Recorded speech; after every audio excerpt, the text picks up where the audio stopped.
Good evening, everyone. And first of all, I would really like to thank the Alumni Office, and particularly Josephine, who has been kindly, invited me to come and speak about my career in Brussels. But also, I would really like to thank all of you who are here to listen to about my experience and to what I have to say about having an international career. I know it's after hours, probably you've had a long day, and hopefully you have a lot of questions as well, so I will really keep my presentation as concise as possible.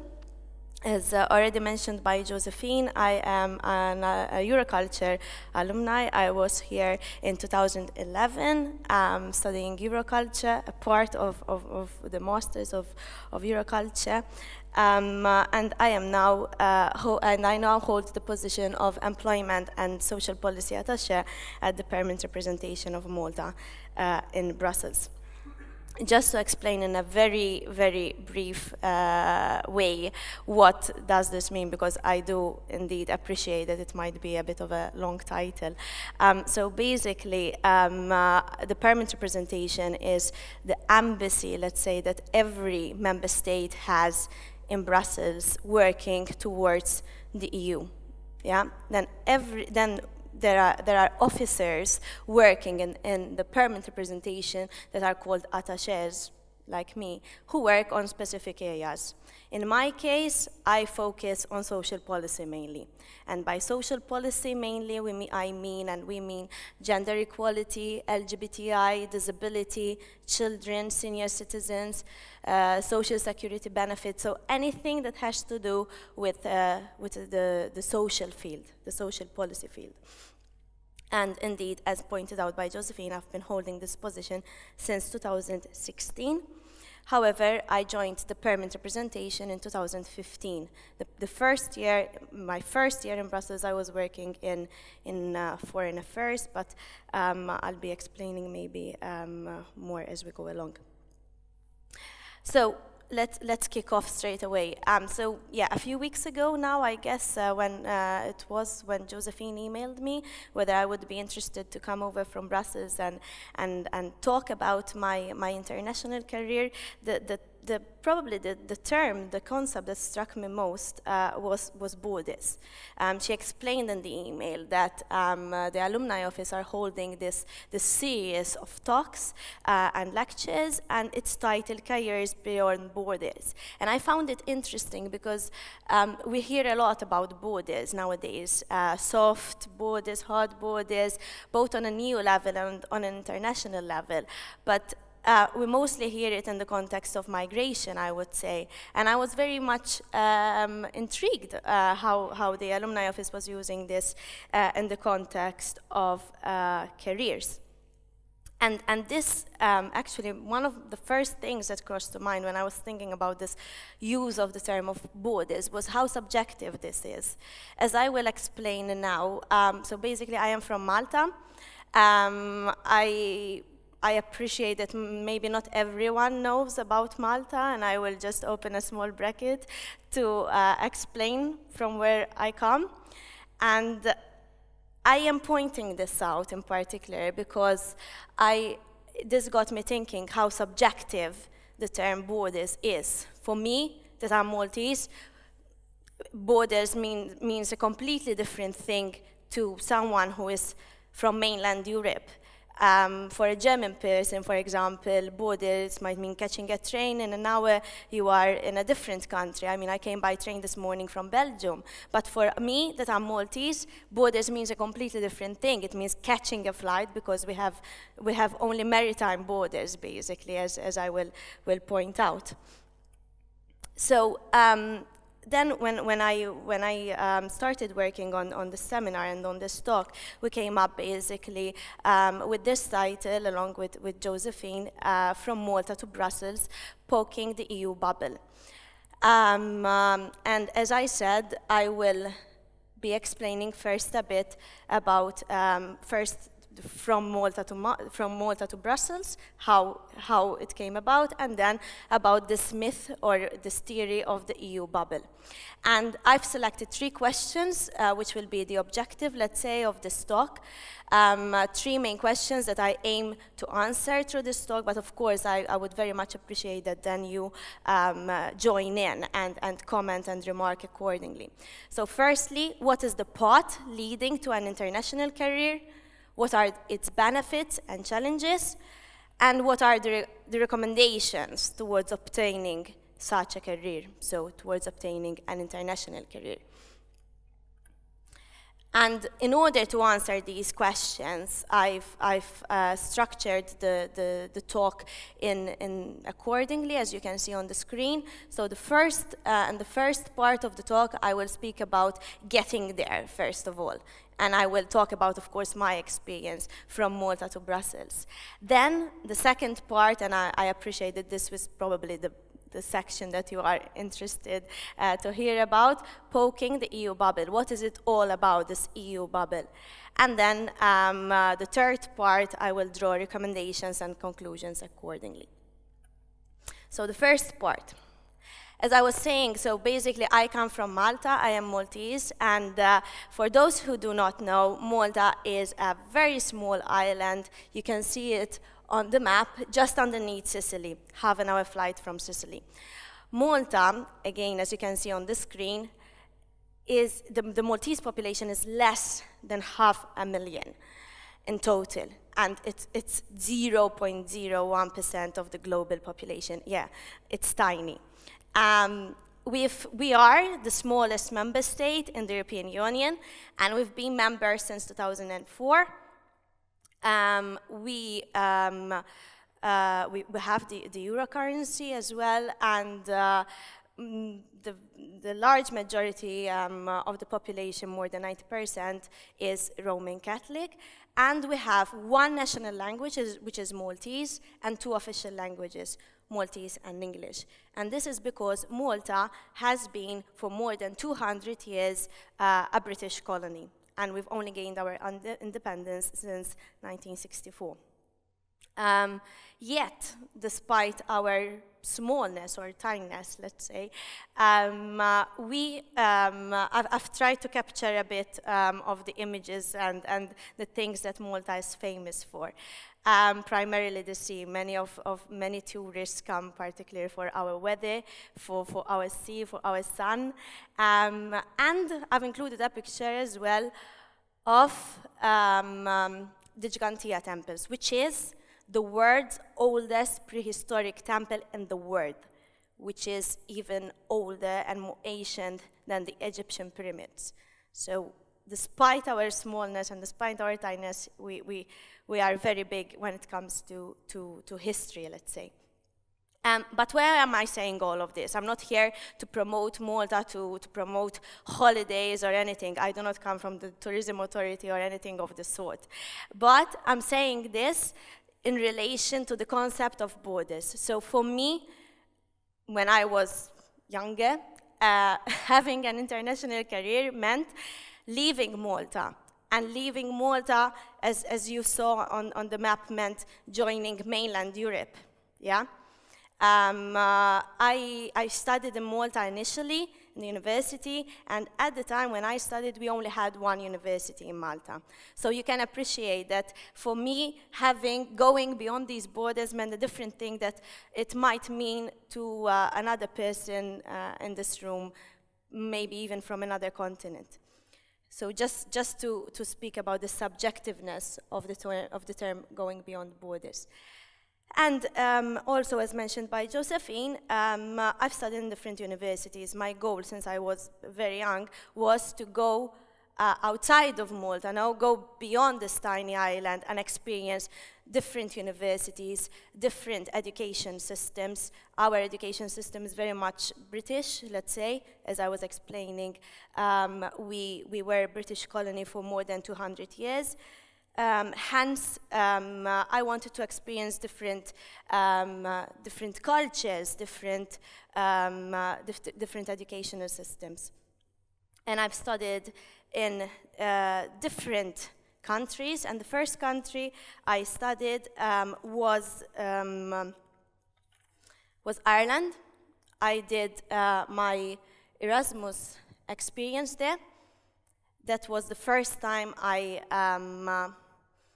moved abroad, academically speaking. And if you are at a point in your studies that you can and have the opportunity of doing such an experience, my advice is go for it.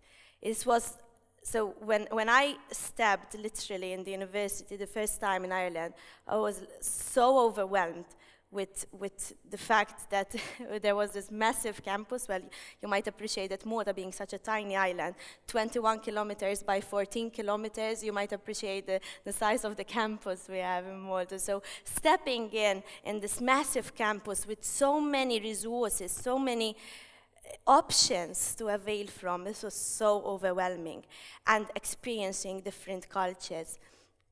So first advice, if you are at a point in your career here at the university to opt for an Erasmus experience, go for it, because that will give you a taste already of working and studying abroad.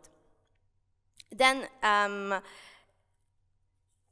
after returning from Ireland and finishing off my bachelor degree in Malta, I was like, that's it, I'm gonna study abroad. And that was the ultimate confirmation for me.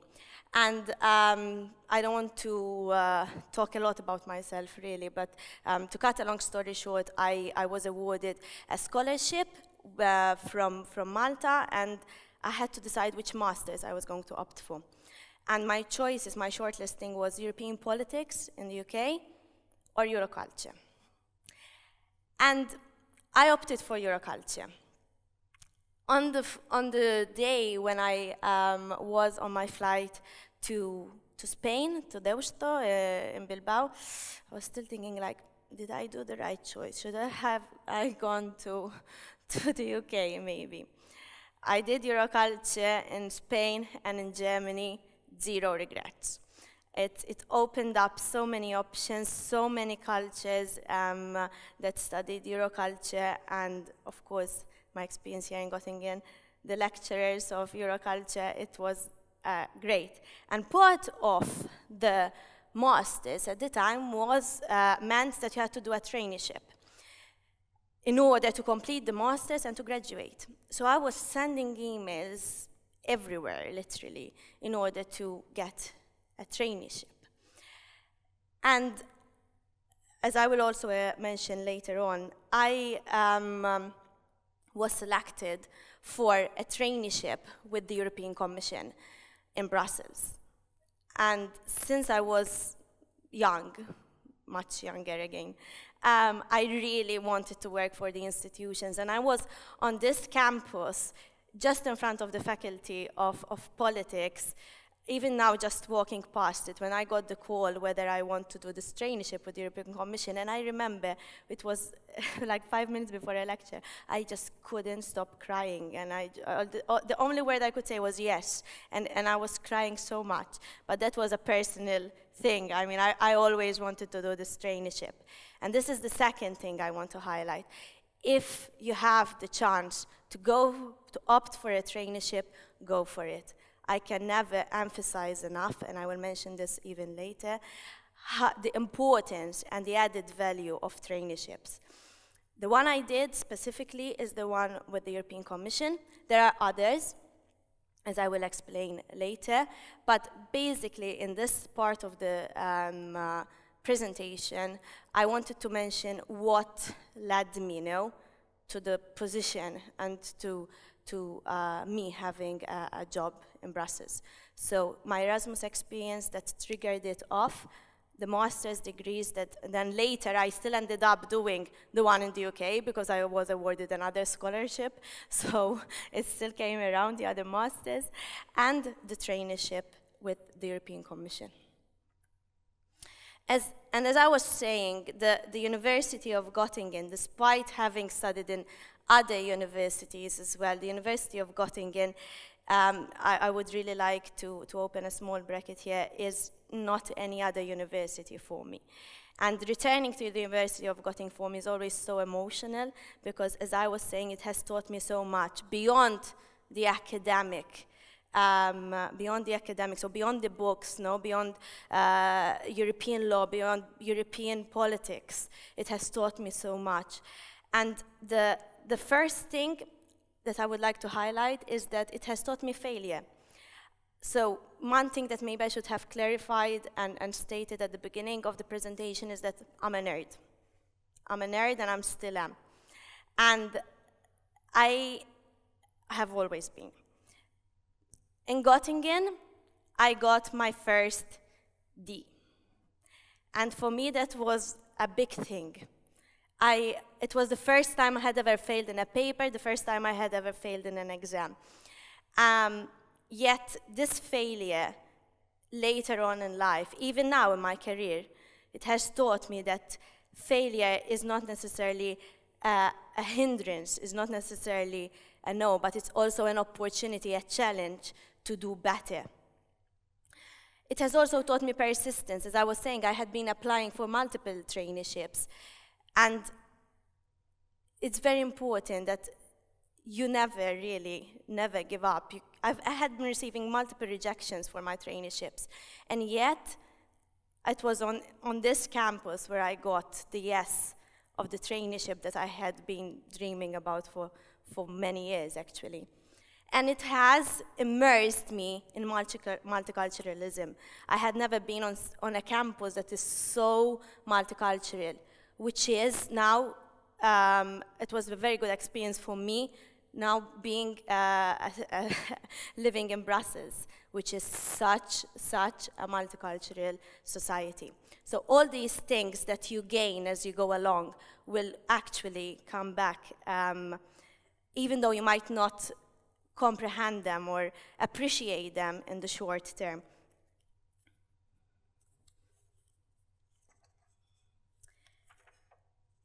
Moving on to the second part of the presentation. What is this EU bubble? What is this all about? What does it mean working in Brussels? What does it mean having an international career? Before delving into this, I would really like to open a small bracket, and I would like to turn to you and ask you a question. Why are the EU institutions based in Brussels? Why Brussels? Why not Paris? I'm not sure if anyone knows. It's not as difficult as you might think, actually. It's actually Flemish, Dutch, but no, sorry, because they're very sensitive about it. Okay, so we have language, we have geographical position, we have small, big. Anyone else who wants to give it a go? Okay. Actually, it's because it starts with a B, and they went alphabetical.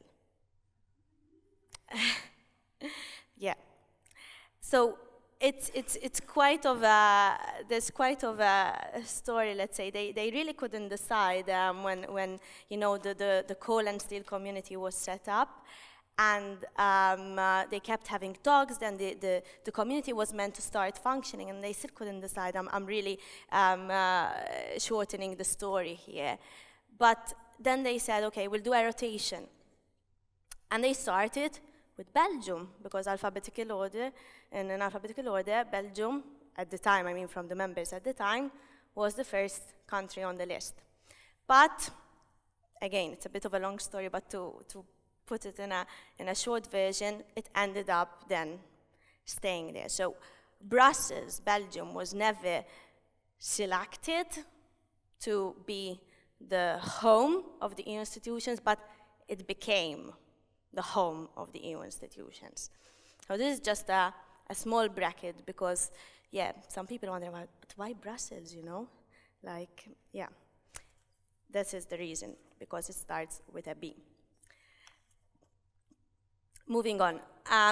So once Brussels became established, let's say, as the headquarter, the home of the EU institutions, other, of course, authorities, other offices, other agencies, other organizations were also there.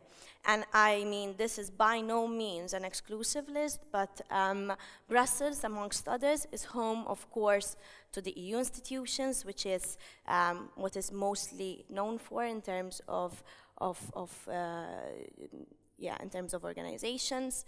It's also the headquarter of NATO, as well as Eurocontrol, and where the World Customs Organization, but it also hosts multiple offices of international organizations and NGOs. I didn't even try to put a list here because these offices are multiple, really. There are really a lot, but maybe just to mention a few. The World Bank has an office in Brussels, the International Labour Authority, the UN, the Council of Europe, so multiple international organizations and NGOs, like Save the Children, for example, like ILGA Europe, they have offices in Brussels. So you can imagine the density that there is. Just to put you in the picture, 30% of the population in Brussels, in Belgium, is foreign.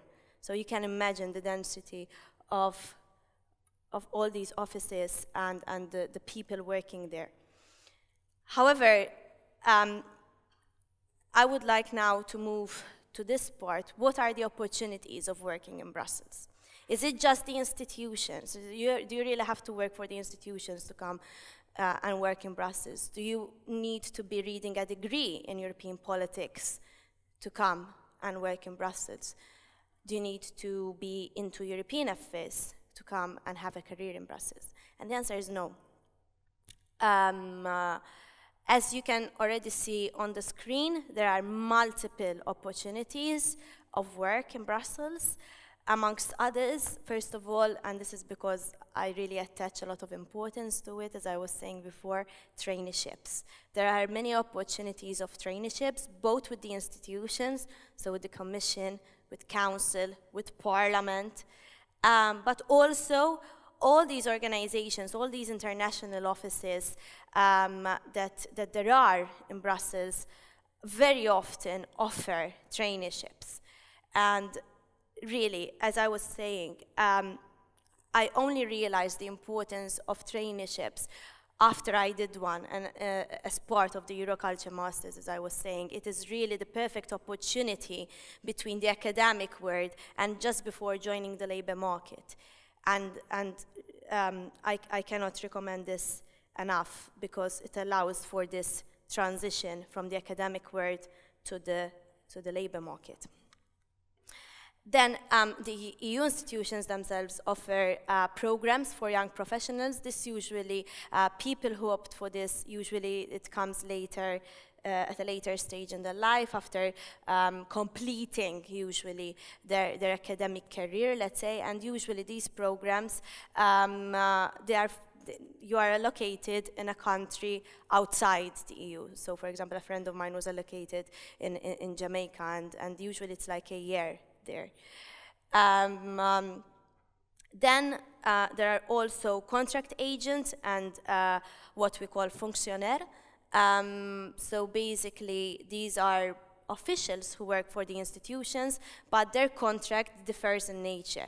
So the fonctionnaire, as you can already see on the screen, are those officers working for the institutions and have a permanent position with the Commission or with the Council Secretariat, for example. And usually for this, you need to do the exam and pass the whole process, which is called APSO.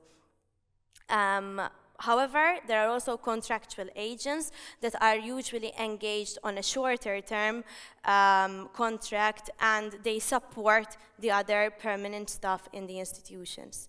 There are multiple lawyer linguists as well, so if any of you here are reading a law degree, lawyer linguists is also another option in terms of employment in Brussels. Also, if you are into languages and you are studying languages, interpreters, very useful during negotiations. So basically, when we meet, the member states meet in council to discuss proposals, that eventually then become laws, which is what I do for the social policy field. On behalf of Malta, we have interpretation. It varies, there are different interpretation regimes. You can have the full interpretation regime, you can have a more selected interpretation regime. But again, interpreters is another opportunity in terms of working in Brussels.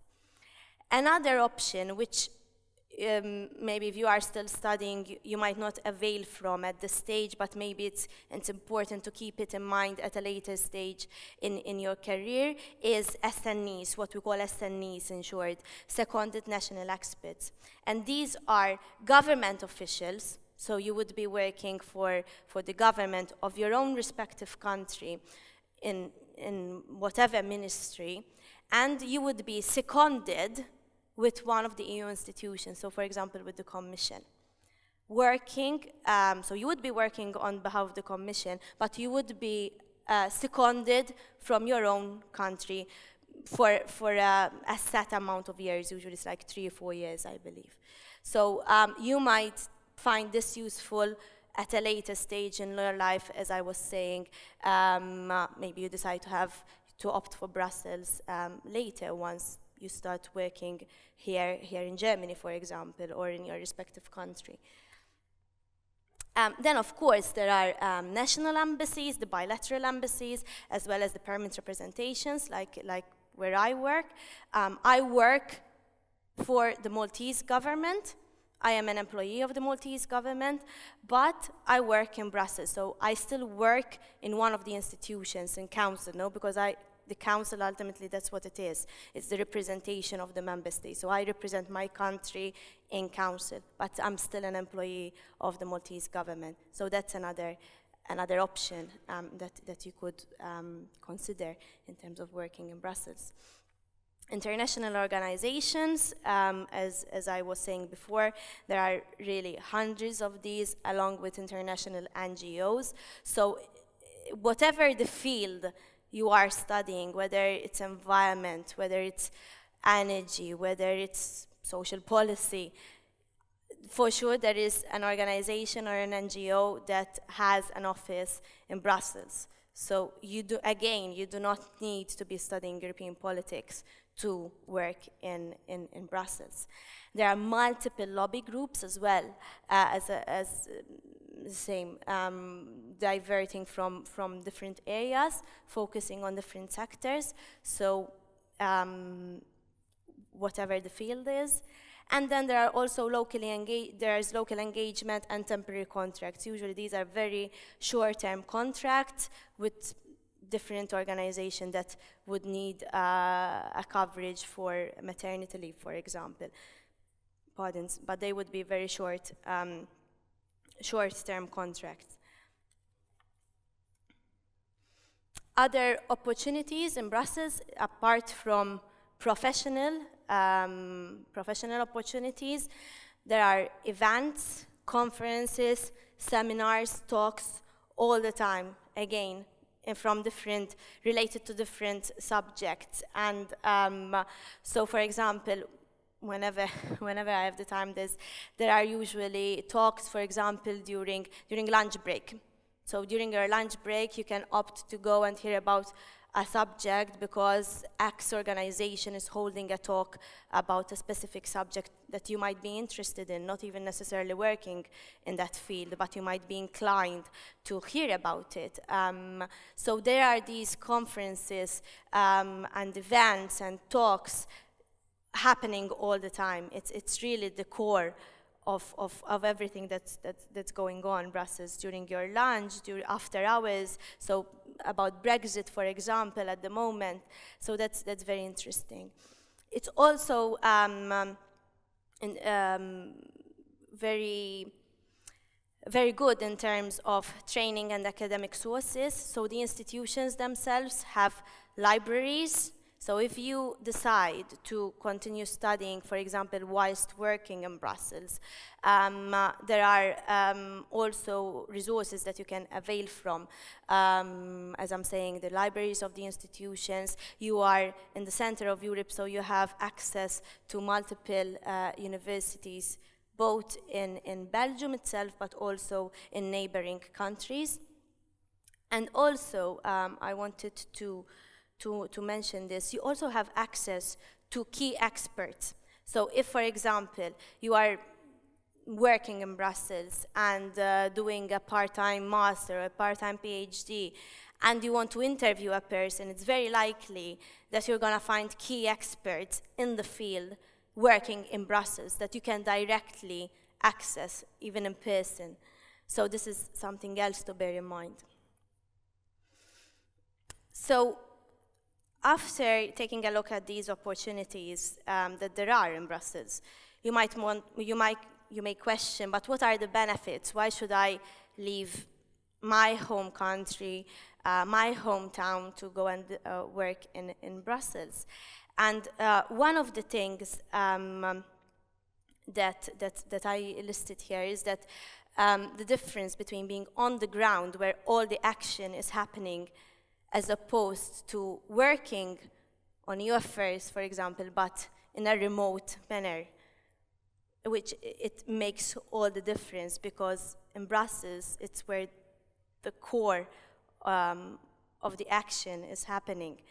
And all the laws, all the proposals are being discussed, all the lobbying is happening, all the networking is happening in order to shape laws that ultimately then are implemented in every member state. I listed also the linguistic capacity, and I will also return to this at a later stage.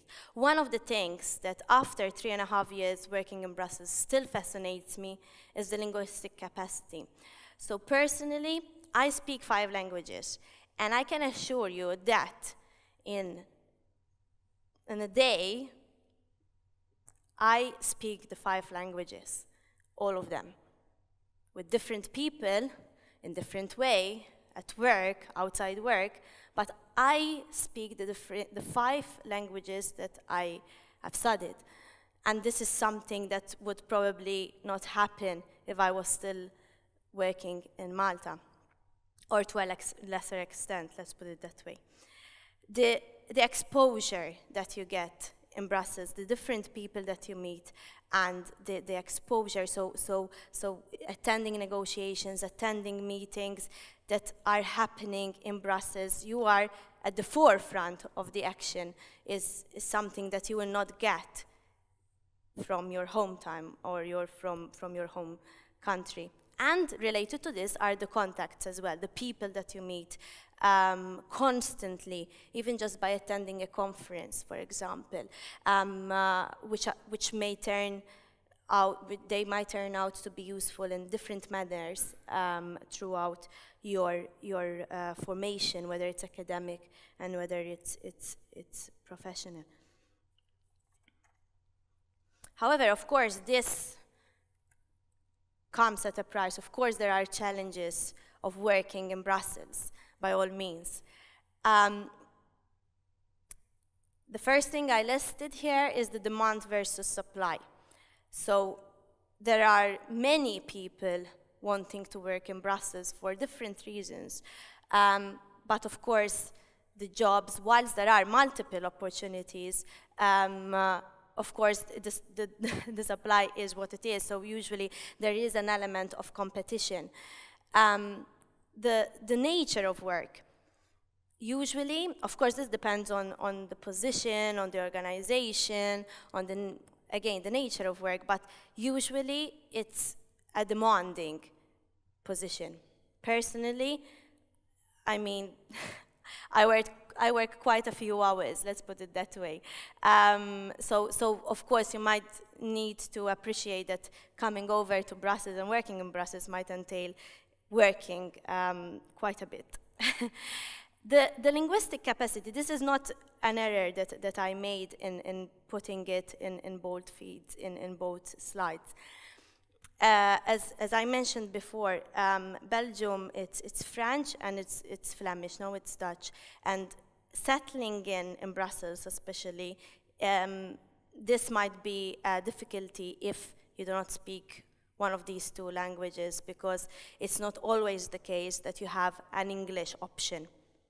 And you might encounter this when you go and rent out a place. You might encounter this difficulty when it comes to services, in shops, for example, etc. Income versus expenditure. Brussels is not the cheapest at all of the cities in the EU, and you might not necessarily have a position with an income, let's say, that makes it so worthwhile in terms of finances, let's say. So there is a financial element to it, because the prices and the costs are what they are. And of course, you are away from home. Brussels, speaking on, I mean, from my experience here, I consider it as my second home, but of course, it is not my home, because I consider Malta as being my real home. But you create a home away from home. But for some people, to different extent, this might vary, of course, to how difficult and to what extent you can get homesick or not, of course. So, personally speaking, Brussels has given me a lot during these 3.5 years, but if I learned a lot. So whatever you learn during your academic formation, it's a completely different world when you join the labor market and when you go and experience it in first hand, in the first person, in the institutions or in Brussels in general. However, if I had to select the 3 highlights of my personal experience in Brussels, it would definitely be those 3 on the screen. And the first one I already spoke about is the traineeship at the European Commission. When I was saying that I got a call from the European Commission saying you've been selected, this was because you'll see it if you decide to opt for this. The traineeship of the European Commission, there are 2. There's the winter stage and the summer stage, and I had applied for the winter stage. And as part of the application, you need to select 3 preferences, 3 DGs, Director Generals, 3 different fields where you would like to do your traineeship. And I had put in my preferences. However, when I got the call, it was because the Directorate General, where I ended up doing my traineeship, was not one of those 3 that I had put in my application. It was actually the Directorate for Industry, for Business and Industry, that wanted me to do a traineeship with them. And I was placed on a directorate level. Basically, just to explain it in a nutshell, the structure, there are different directorates in a Directorate General at the Commission, and each directorate then is composed of different units. And I was working on a directorate level, the directorate responsible for small and medium enterprises, which is a directorate of high importance, considering that more than 90% of the EU's economy is composed of SMEs. And so that is definitely one of the highlights of my experience in Brussels that occurred, a while ago now. Secondly, and also to give you a bit of a break maybe from my voice, let's say, the second highlight was definitely last year when Malta, for the first time, held the EU presidency. And what does this mean? Every 6 months, there is a member state that holds the EU driving seat, that is in the chair position, that is responsible. I will not delve into this because I did one of my theses, so if I start talking about this, I will not stop, really. But basically, I have a short video, hopefully it works, and you will see what it means.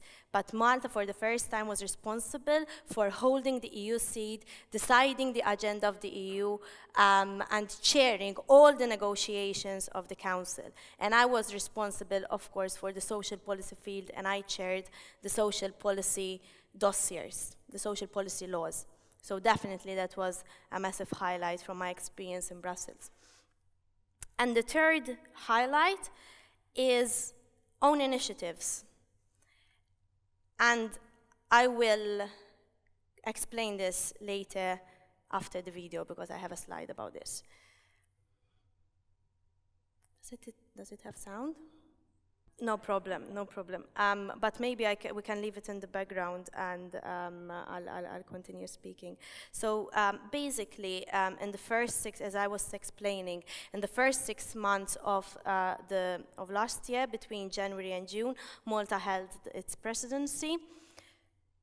And each presidency, at the moment it's Austria, decides the priority and the work program that it wants to work on. Malta also established its priorities during the presidencies. Foreign affairs, the southern Mediterranean region was one of our priorities. Migration, of course, was also on top of our list during our presidency. Social was also the social policy field that I was responsible for and still am was one of the top priorities. Here you're seeing some of the dossiers, some of the laws that were agreed upon amongst the 28 member states during the Maltese presidency. So for example, something that probably you've experienced in practical terms is the end of the roaming charges. Now, when you travel abroad, before it used to be different rates, for calling and for texting and internet, etc. That is a law that was agreed upon during the Maltese presidency under the Maltese chairmanship, and now is into effect.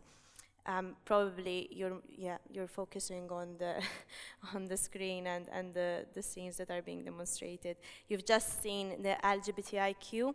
I'm sure you know it's the rights of LGBTIQ people were also on top of our list and still are.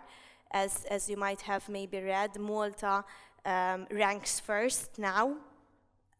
When it comes to LGBTIQ rights. In the past 4 or 5 years, we have ranked first from being at the top of the list when it comes to LGBTIQ rights. And I'm mentioning this because I will link it now to the third point, but I will let you finish off seeing the video.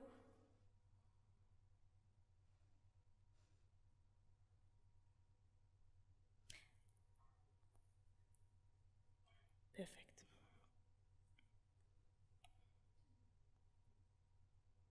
I'm sorry about this of the sound. Then, as I was saying, the third highlight is own initiative, and this also comes a bit with a piece of advice, let's say. After the presidency, I still hold the position of social policy attaché, and despite the fact that my primary task, let's say, is to attend negotiations for laws in the making on behalf of Malta and represent the Malta position and defend the Malta position, etc., and prepare briefs and documents for my ambassadors. Something else that in my opinion is vital, whatever position you hold, is to take initiative in the position you hold, to come up with your own ideas. So for example, again, I'm drawing up on my experience here. During the presidency, I'm referring to this photo here. This is something we have in Malta, and we've had it for quite a while now. These rainbow, we call them rainbow crossing, no? Again, very symbolical and representative of the LGBTIQ rights. And during our presidency, we came up with this idea of having it in Brussels, because there were not these rainbow zebra crossing in Brussels. So it might be, and this is between the street linking the Commission and the Council. This is really one of the main, if you've ever been, it's the Schumann area. It's one of the main one of the main roads in the heart of the EU institution area. Then later on, just last month,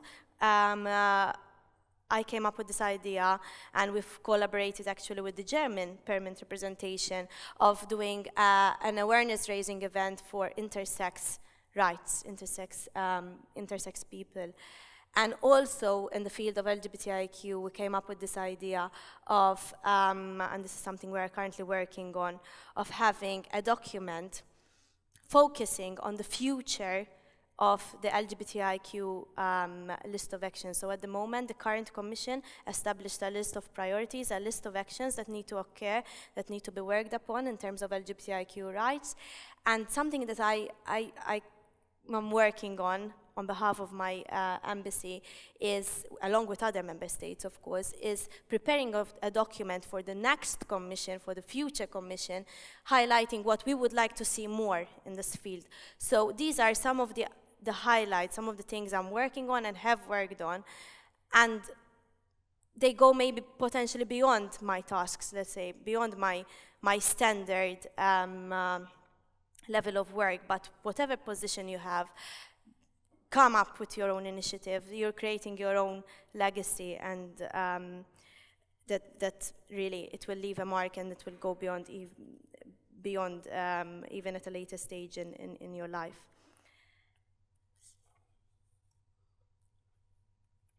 However, looking at personal now, let's say, on a personal level, what does it mean living in Brussels? Is there work-life balance? That's one of the questions that I've decided to insert here. And probably, yes, that is the biggest challenge I have when it comes to living in Brussels, switching on, no, the switching on, switching off. First of all, because of the lengthy hours that sometimes my job entails, and also because sometimes you bump into people that you work on during the week when you're at the supermarket or we're at the city center. So sometimes it's a bit challenging and difficult to switch off from work. However, of course, living in Brussels really helps you to develop on a personal level, especially if you haven't experienced yet living away from home, living away and living independently, finding your own place, etc. Something that really fascinates me as well about Brussels is that there is literally something for everyone. Whether you're a chocolate lover, whether you're a beer lover, whether you like art galleries, whether you like concerts, whether you like flea markets, whether you like food markets, whether you like parks, there's literally something for everyone, literally. And as I'm mentioning here, you name it, you have it. Something that was mentioned before, Brussels is literally in the heart of Europe. So something else that I really like about Brussels is that it is so well connected, really. And you can just, with a 1-hour train or a 1-hour drive, you're out of Brussels for the weekend, discovering a different country, discovering a different city. And maybe it fascinates me more because I'm from Malta, and as you saw, it's like totally isolated in the Mediterranean Sea, but for me that is something which I really appreciate and really like about Brussels. Then something which I think you should bear in mind if you decide to opt for a job opportunity in Brussels is you might maybe be worried that you'll be alone and etc. But you have to appreciate that there are so many people that have the same concern, have the same worry, and there are many expat groups and other associations that can really help you to integrate and make friends and create your own personal lifestyle in Brussels. Okay, so starting coming towards an end. In terms of professional and academic recommendations of living in Brussels, set your goals, set your targets. However, do not set the path. And I will come back to this later. So know what you want to achieve. However, do not restrict yourself, and hence the second point I put on the slide there. Do not restrict yourself with a fixed set of criteria. Allow yourself flexibility. The first job that you might do might not necessarily lead you directly to the goal or the target where you want to achieve, but allow for flexibility. Then, job hunting prior to. I've read different articles as to people recommending whether you should find a job before coming to Brussels, and so when you already have a job, a fixed employment when you come to Brussels, or not, or you come to Brussels and you look for employment. There are different, of course, this is a personal thing, there are different opinions on this. However, usually it's easier if you have the job and then you come to Brussels already with that employment and you start settling in. Also, there are as we saw, there are different options: short-term versus long-term employment. If you really want to have an international career, if you really want to work in Brussels, you might at first start off with a short-term employment. When I went to Brussels, originally I went as part of the team working on the EU presidency. I had a 2-year contract. And when I was there, then I was selected for the position that I'm currently holding. So again, do not restrict yourself. You might start off with a short-term employment, which then leads on to a long-term employment. And also the financial element, which it's not something that I think should be emphasized if you're really focused on getting professional experience. Of course, everyone has different objectives, have different personal situations. You are at different stages in your careers. However, I can say that I hold this position now because maybe at an earlier stage in my career, my focus was gaining as much experience as possible. Then, in terms of practical terms, in terms of living in Brussels, yeah, I really recommend turning to reliable and recommended websites, and I've listed a few here. By all means, then via Josephine, we can pass on the PowerPoint presentation. So Brussels is one of a recommended website when it comes. I'm not making publicity here. It's just that. Yeah, just to mention a few, in terms of job opportunities, and there are official and reliable websites when it comes to property, so try to opt for those.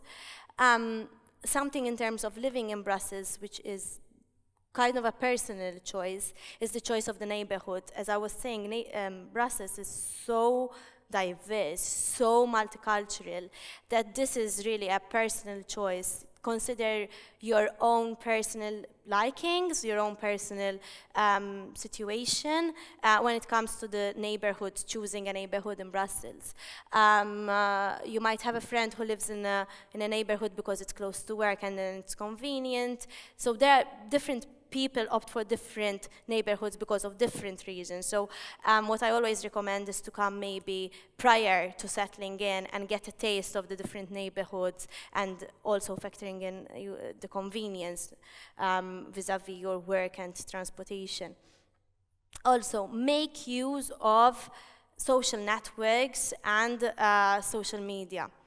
In the sense, like I listed some examples here, like LinkedIn, which really is so useful when it comes to staying in touch with alumni, but also and other fellow students, but also in meeting people. again, I'm not making publicity here, but I really encourage you to make use of such networks, the alumni networks, maybe like people who have already gone through the experience that you want to experience, settling in Brussels is a case in point. Turn to these people, ask advice, ask for recommendations, and the expat groups, because the expat groups also, there are different expat groups. Sometimes they're categorized differently by nationality that can help you as well in terms of living and settling in Brussels. There's also the Brussels Commissioner for Europe has an expat desk specifically for people from outside Brussels who comes and settles in Brussels for work. And something that I really would like to stress is languages. Even if you are an ICT person, for example, and you're not into languages, try to brush up your linguistic skills before coming to Brussels, because they will really come useful at different points in your experience in Brussels. So, returning to the questions that I started off with, what is the path leading to an international career? There is no one path, but there are different paths. I spoke about my path, how it came about, my leading on to what led to my move to Brussels, and what led me to have an international career. My background, my personal motivations, my personal targets, but there's no one path really. There are just different milestones leading to the same target. Try to strike a balance between the benefits and the challenges of working in Brussels.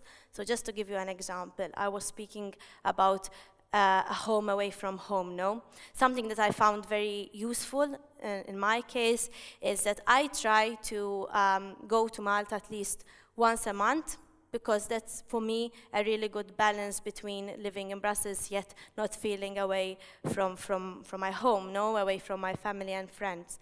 But of course, again, this is very personal, and that's why I'm saying it's a tailor-made balance.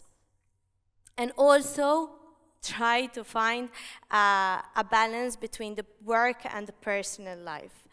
I'm saying this, and I'm saying it to myself as well here, because maybe I'm the first one to learn from this, but really try to strike a balance and find the time for both.